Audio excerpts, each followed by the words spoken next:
که غواړئ چې ستاسو مخ دې صفا وي او په دې باندې دانې نه وي او تور نشانات او علامات دې نه وي، یعنې که غواړئ چې ستاسو مخ دې بالکل صفا سي، نو د هغه دپاره یو بهترینه وظیفه، ډېر خلک دي، ډېر ځوانان دي چې هغه قسم قسم کریمونه ګران کریمونه پر مخ باندې استعمالوي، لیکن د هغه باوجوده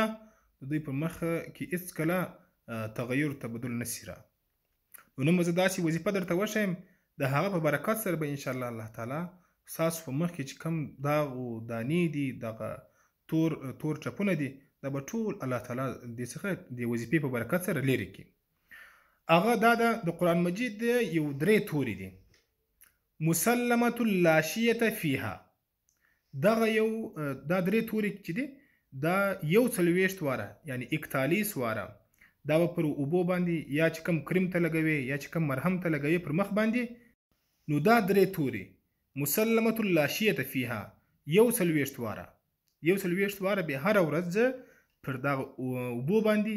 یا چې کوم کریم ته لګوي یا چې کوم مرهم ته لګوي پر مخ باندې پر دانو باندې پر دې باندې به چوکې پر دې باندې به دم کې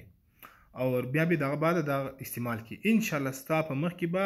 مکمل طور پر چې کوم دانې دي دانې به الله تعالی ختم کړي او دغه رقم به بالکل مخ به دې صفا سي انشاءالله.